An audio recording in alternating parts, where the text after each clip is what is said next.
শুভ সন্ধ্যা। আপনাদের সাথেই আছি আমি শাকিলা মতিন মৃদুলা। প্রিয় দর্শক শ্রোতা, বিজয়ের মাসের এই সন্ধ্যায় সবাইকে স্বাগত জানাচ্ছি শুভ সন্ধ্যার আজকের আয়োজনে।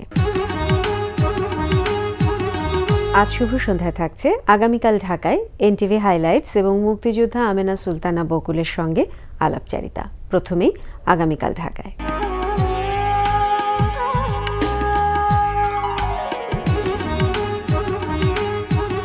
আগামীকাল ঢাকায় শুরুতেই জানিয়ে দিচ্ছি চলচ্চিত্র উৎসবের সময়সূচি। বাংলাদেশ শর্ট ফিল্ম ফোরামের আয়োজনে পাবলিক লাইব্রেরির শওকত ওসমান স্মৃতি মিলনায়তন, জাতীয় জাদুঘরের প্রধান মিলনায়তন ও সুফিয়া কামাল মিলনায়তন, শিল্পকলা একাডেমি, জগন্নাথ বিশ্ববিদ্যালয়ের কেন্দ্রীয় মিলনায়তন ও বিশ্ব সাহিত্য কেন্দ্রে অনুষ্ঠিত হচ্ছে আন্তর্জাতিক স্বল্পদৈর্ঘ্য মুক্ত চলচ্চিত্র উৎসব। উৎসব চলবে 10 ডিসেম্বর পর্যন্ত। এবার জানিয়ে দিচ্ছি চলতে থাকা প্রদর্শনীর সময়সূচি। ধানমন্ডির গ্যালারি 21-এ প্রদর্শিত হচ্ছে শিল্পী ওয়াকিলুর রহমানের ছাপচিত্র প্রদর্শনী ডিপ প্রিন্ট। প্রদর্শনীতে শিল্পীর 38টি শিল্পকর্ম স্থান পেয়েছে। প্রতিদিন দুপুর 12টা থেকে রাত 8টা এই সময় প্রদর্শনী চলবে 16 ডিসেম্বর পর্যন্ত। বাংলাদেশ শিল্পকলা একাডেমিতে অনুষ্ঠিত হচ্ছে 17তম দ্বিবার্ষিক এশিয়ান চারুকলা প্রদর্শনী 2016। প্রতিদিন বেলা 11টা থেকে রাত 8টা এই সময় প্রদর্শনী চলবে 31 ডিসেম্বর পর্যন্ত। মহাখালী নিউ ডিওএইচএস এর গ্যালারি কসমসে প্রদর্শিত হচ্ছে আন্তর্জাতিক দলীয় চিত্রকলা প্রদর্শনী। প্রতিদিন দুপুর 12টা থেকে রাত 8টা এই সময় প্রদর্শনী চলবে 26 ডিসেম্বর পর্যন্ত। আগামীকাল ঢাকায় দেখছিলেন চলতে থাকা চলচ্চিত্র উৎসব ও প্রদর্শনীর সময়সূচি। শুভ সন্ধ্যার এবারের আয়োজন এনটিভি হাইলাইটস।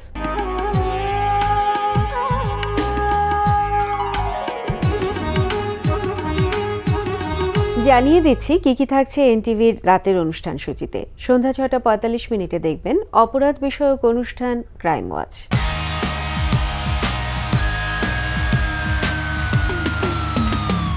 রাত 8:20 থাকছে ফেরদৌস হাসানের পরিচালনায় ধারাবাহিক নাটক মায়া। তোমার তো অনেকগুলো প্রশ্ন, আমার শুধু একটা প্রশ্ন। কি? তুমি কি অপুর ব্যাপারে কোনো কারণে দুর্বল? জর্জ, আমি আমার উত্তর পেয়ে গেছি। রাত 9টায় প্রচার হবে ওয়াহিদা রাজ্জাক মিশার প্রযোজনায় অনুষ্ঠান স্যান্ডেলিনা গ্ল্যামার ওয়ার্ল্ড।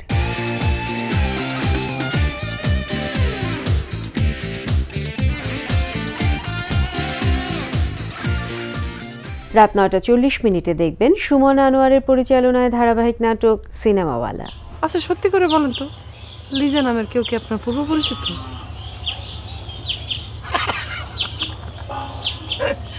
শুনো, লিজা নামে কেউ আমার পূর্ব পরিচিত হোক অথবা না হোক সেইটা গুরুত্বপূর্ণ না। গুরুত্বপূর্ণ হয়েছে আমি লাভ দিয়েছিলাম অন্য চিন্তা করে। রাত 11:30 দেখবেন ইমরাউল রাফাতের পরিচালনায় ধারাবাহিক নাটক তরুণ তুর্কি। আমাদের উচিত ছিল অ্যাটলিস্ট একটা ছেলেকে তাদের সাথে যাওয়া। দুইটা মেয়েকে এভাবে একা একা এরকম পজিশনে, এরকম একটা সিচুয়েশনে ছাড়া উচিত হয়নি। I am sorry. ওয়েট, আপনি কি কোনো কারণে জেন্ডার ডিসক্রিমিনেশন করছেন? আই এম রিয়েলি সরি, আপনি আমাকে পুরোপুরি ভুল বুঝেছেন। এই ছিল এনটিভির রাতের অনুষ্ঠান মালার হাইলাইটস। এবার আলাপচারিতা।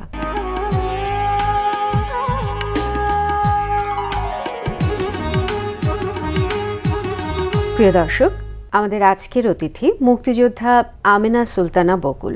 1971 সালে যুদ্ধের সেই স্মৃতিময় দিনগুলি সম্পর্কে জানতে চলুন কথা বলি তার সঙ্গে। শুভ সন্ধ্যা।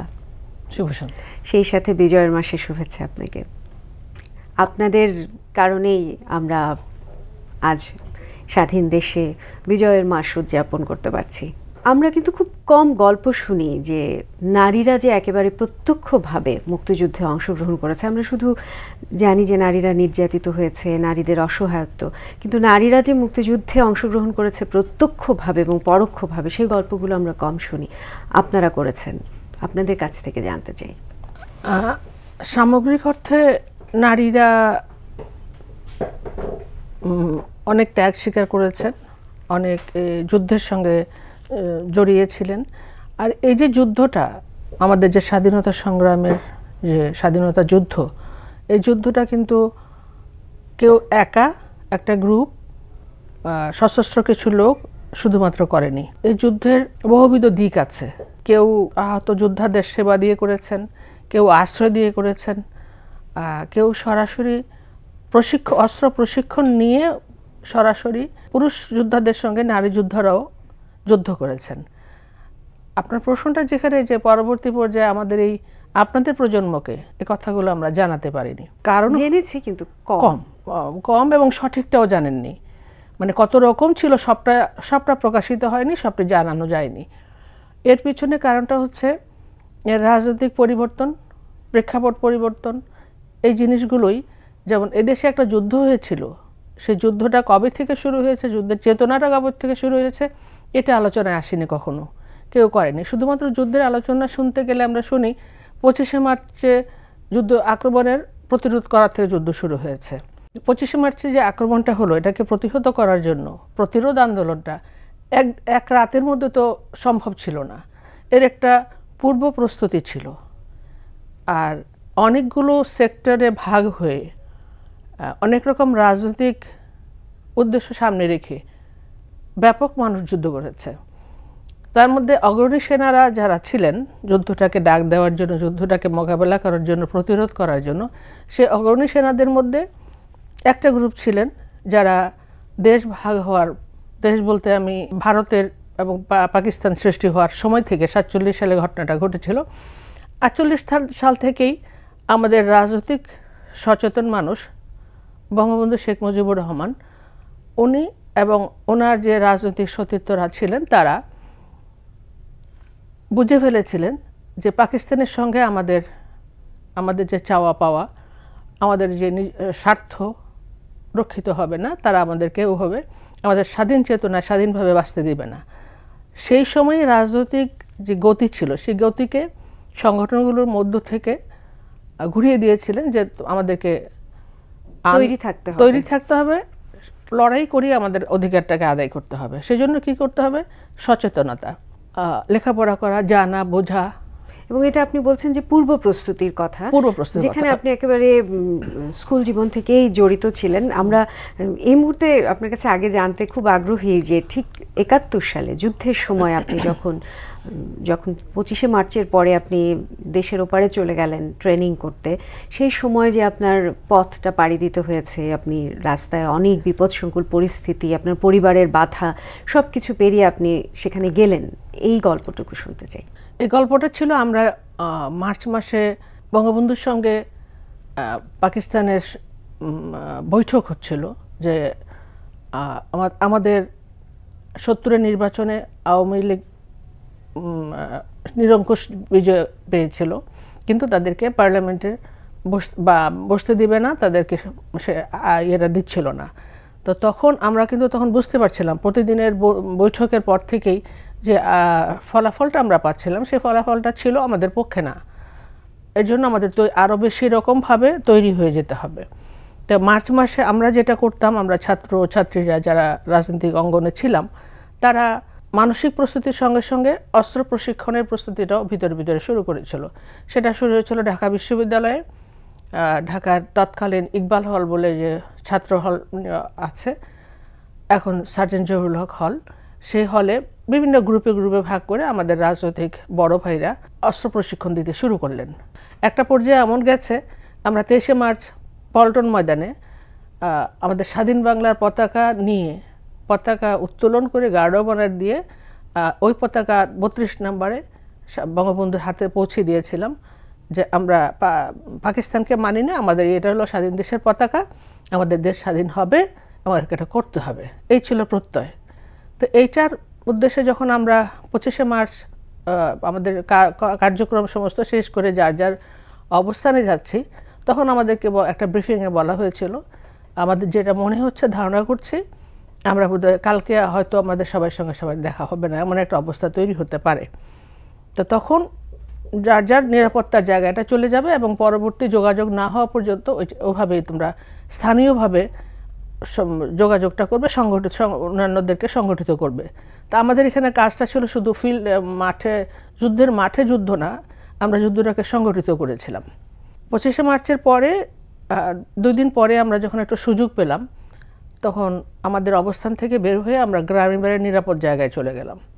সেই গ্রামের বাড়ির ওখানে একটা যোদ্ধাদের ক্যাম্প করা ছিল। আমাদের জায়গাটা ছিল ব্রাহ্মণবাড়িয়ার বাঞ্ছারামপুর উপজেলা বলে একটা জায়গা। তো সেখান থেকে আমরা আমাদের অন্যান্য যোদ্ধাদের সঙ্গে যোগাযোগ করে প্রায় 40 জনের একটা দল আমরা সিএনবি বর্ডার বলে একটা জায়গায় ওখান দিয়ে পার হয়ে আমরা ভারতের দিকে যাব। সে উদ্দেশ্যে আমরা রওনা হলে পরে রাস্তায় যে বিপদটা হয়েছে, কারণ আমাদের সঙ্গে 40টা ছেলে, আমরা 2টা মেয়ে, তো সেক্ষেত্রে অবশ্যই কিছু কিছু অসুবিধা, মেয়ে বলে অস্বস্তি অসুবিধা এটা তো হওয়ারই কথা। কিন্তু আমাদের মানসিকতাটা মনটা এভাবে তৈরি হয়ে গেছিল যে যে কোনো অসুবিধায় কোনো অসুবিধা না আমাদের কাছে, সেটা যেন আমরা মোকাবেলা করতে পারি, এরকম একটা ইয়ে ছিল। আমরা যে বর্ডারটা দিয়ে যে এলাকাটা দিয়ে পার হব সিএনবি ঘাটের উপরে পাকিস্তানি আর্মিদের একটা টহল ছিল। এটা একটা কালভার্টের মতো একটা জায়গা।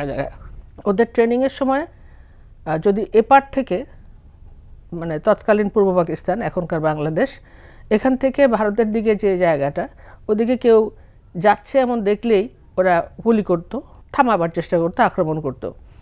তো সেটাকে পার হওয়ার জন্য আমাদের পক্ষ থেকে, মুক্তিযোদ্ধাদের পক্ষ থেকে একটা ব্যবস্থা ছিল। সেই ব্যবস্থাটা হচ্ছে মুক্তিযুদ্ধের কিছু লোক টহলদারিদের সঙ্গে তাদের মানুষ হয়ে অবস্থান করে ওই সময়টায়। তো তখন যখন বোঝা যায়, আমাদের কাছে বলা ছিল যে যদি রাইফেলের গুলি একটা উপর দিকে একটা ছোড়া হয় একবার, তাহলে তুমি বুঝতে হবে চলে যেতে পারো, নিরাপদ, তোমার ধরার মতো কেউ নাই। আর যদি পরপর 2টা গুলি ছোড়া হয় তখন তুমি থেমে যাবা, যেখানেই থাকো সেখানেই থেমে যাবা। এটা প্রশিক্ষণের একটা অংশ। তা আমরা এইভাবে রাস্তার মধ্যে 2টা দিন অপেক্ষা করতে হয়েছে, ক্লিয়ারেন্স বলে এটাকে। তখন এই ক্লিয়ারেন্স পাওয়ার জন্য 2 দিন অপেক্ষা করতে হয়েছিল আমাদের। 2 দিন পরে আমরা যখন আগরতলার এলাকায় পৌঁছে গেলাম, তখন আমরা যে দেখেছি সীমান্তে কিছু কিছু অস্থায়ী ঘর করা ছিল। ওখানে পৌঁছতে পৌঁছতে রাত হয়ে গেছিলো, এবং দিনের আলোতে তো যাওয়া যাবেই না, অন্ধকার হলে যেতে হবে, আমার একটা অবস্থা। তো ওখানে পৌঁছার পর রাত্রক্ষণ ওখানে কাটিয়ে আমরা আগরতলায় আমাদের পূর্ব ব্যবস্থা করা যে জায়গাগুলো ছিল, সেই জায়গা ছিল, আমরা যে জায়গাটা যে পৌঁছেছিলাম সেটা ছিল শ্রীধরবিলা। শ্রীধরবিলাটায় এরকম আরও কিছু কিছু বাড়ি, হোস্টেল আমাদের জন্য তৈরি করা ছিল, অর্গানাইজ করা ছিল। ওই ট্রেনিং ক্যাম্পগুলো অলমোস্ট সবগুলোই ছিল আপনার পাহাড়ের উপরে, বেশ শহর থেকে দূরে একটা পাহাড় এলাকায়। তো সেই পাহাড়ি এলাকায় আমার সঙ্গে ছিলেন আরও আমরা 8 জন নারীর একটা গ্রুপ, যারা এর আগে আমাদের তৎকালীন পূর্ব পাকিস্তানের ছাত্রলীগের সঙ্গে সম্পৃক্ত ছিল। আমরা ছিলাম সাংগঠনিকভাবে নিউক্লিয়াস বলে একটা গ্রুপ, ফোরাম, সেই ফোরামের সদস্য। সেই ফোরামরা ছিল বিএলএফ হচ্ছে বাংলাদেশ লিবারেশন ফোর্স, আর তার পরবর্তী আরেকটা নাম ছিল মুজিব বাহিনী। তো মুজিব বাহিনী নিয়ে যে ছেলে মেয়ে যারাই প্রশিক্ষণ নিয়েছেন, যুদ্ধ করেছেন, তারা এক ধরনের যুদ্ধ করেছেন, একভাবে যুদ্ধ করেছেন একটা পরিচয় নিয়ে। আর একটা ছিল এফএফ, মুক্তিযুদ্ধ, ফ্রিডম ফাইটার, মুক্তিযোদ্ধা বলে তারা পরিচিত। তো প্রত্যেকেই যুদ্ধে অংশগ্রহণ করেছেন, যার যার মতো করে করেছেন। এখন আমাদের কমিটমেন্টটা ছিল আমরা যে দেশটাকে স্বাধীন করব বলে যে লক্ষ্যে আমরা অংশগ্রহণ করেছি, সেইখানে আমাদের সেই দেশটাকে শুধুমাত্র পাকিস্তান থেকে দখলদার মুক্ত হলেই হবে না, আমার সমাজটাকে তৈরি করতে হবে। এই ছিল আমাদের কমিটমেন্ট, এবং ওইখান থেকে ওইভাবে আমরা কাজ করেছি। আসলে পুরোপুরি ইতিবাচকভাবে পরিবর্তনের যুদ্ধটা মনে হয় আমার কাছে কেন জানি মনে হয় যে আজীবন থেকে যায়, কিংবা হয়তোবা পৃথিবীর একেবারে শেষ অবধি এই পরিবর্তনের যুদ্ধটা থেকেই যাবে, লড়াইটা থাকবেই সত্যের পক্ষে, আসলে কি সুন্দরের পক্ষে। হ্যাঁ সত্যি তাই, আপনি ঠিকই বলেছেন। যুদ্ধটা কিন্তু আমরা প্রতি মুহূর্তে করে যাচ্ছি, প্রতি মুহূর্তে যুদ্ধে লিপ্ত আছি, নিজের বাঁচার জন্যে, নিজের রক্ষার জন্য প্রতি মুহূর্তে আমরা যুদ্ধ করছি। এখন বিশেষ বিশেষ সময়ে এসে সেই যুদ্ধটা হয়তো একটা বিরাট মহাযুদ্ধ হিসাবে চলে আসে, তখন ওইটাকে ওভাবেই লড়তে হয়। যেমন আমি আমার বাঁচার জন্য, সার্ভাইভালের জন্য যে লড়াইটা লড়ি, আর এই বৃহত্তর যে যুদ্ধটা এসেছিল সেই যুদ্ধটার জন্য আমাকে ওইরকমভাবেই লড়তে হবে, শত্রুর মোকাবেলা করতে হবে। এখন হয়তো মনন জগতে আমাকে লড়াইটা করতে হচ্ছে, আমি বেঁচে থাকবো, সুস্থভাবে বেঁচে থাকবো, আমার পাশে যদি কোনো অসুস্থ কিছু থাকে, চিন্তায় চেতনায় সেটাকে আমি প্রতিরোধ করব, তার জন্য লড়বো। এটা আমি এই সুযোগে, আপনার সঙ্গে কথা বলার সুযোগে আমার পরবর্তী প্রজন্মকে বলবো, তাদেরকেও তাদের লড়াইটা ওভাবেই চিন্তা করতে হবে। শুধু আমার জন্য আমি না, আমি সমাজের জন্য। আপনার স্বপ্নের কথা আপনি বলে ফেললেন, তারপরেও একেবারেই শেষ পর্যায়ে চলে এসেছি। স্বপ্নের সাথে নিশ্চয়ই কিছু প্রত্যাশাও আছে, সেই প্রত্যাশার কথা যদি বলেন। আমার প্রত্যাশাটা এটাই যে আমি চাবো আমি আমার যে ভূমিটা দখলদারদের দখল করা ছিল সেটাকে আমি মুক্ত করেছি, দখলদার মুক্ত করেছি। আমার পরবর্তী প্রজন্ম থেকে প্রজন্মান্তরে যেন আমার এই যে আমি অর্জনটা করেছি, একটা বড় অর্জন করেছি, সে অর্জনটাকে তারা রক্ষা করবে এবং যথাযথভাবে রক্ষা করবে। আমরা একেবারেই শেষ পর্যায়ে চলে এসেছি। আপনাকে অনেক অনেক ধন্যবাদ আমাদেরকে সময় দেওয়ার জন্য। আপনাকেও ধন্যবাদ, এনটিভিকে ধন্যবাদ, আমার দর্শকদেরকেও ধন্যবাদ। তারা যেন প্রতিদিন প্রতি মুহূর্তে এইভাবে মুক্তিযোদ্ধাদের গল্প শোনার সুযোগটা পায়, তাহলে তারা নিজেদেরকে তৈরি করতে পারবে। কারণ আলোচনায় না আসলে জিনিসটা, যে কোনো বিষয়ে আলোচনায় না আসলে সেটা ধারালো হয় না, শুনে বুঝে ধার বাড়ে। তো আমি আমার দর্শকদের অনেক ধন্যবাদ জানাবো, যারা দেখেছেন শুনেছেন, এবং যারা শোনেননি তাদেরকে যেন শোনানোর ব্যবস্থা করা যায়। প্রিয় দর্শক, কথায় কথায় আমরাও চলে এসেছি অনুষ্ঠানের শেষ প্রান্তে। আমাদের সঙ্গে যোগাযোগের ঠিকানা প্রযোজক শুভ সন্ধ্যা, এনটিভি বিএসএসসি ভবন, 7 তলা 102 কাজী নজরুল ইসলাম এভিনিউ, কারওয়ান বাজার, ঢাকা 1215। আমাদের ইমেল অ্যাড্রেস shubhosondha@ntvbd.com। প্রিয় দর্শক, এনটিভিতে সম্প্রচারিত সংবাদ ও অন্যান্য সকল অনুষ্ঠান দেখতে লগ ইন করুন www.ntvbd.com। সবার মঙ্গল কামনায় আজকের মতো এখানেই শেষ করছি। শুভ সন্ধ্যা।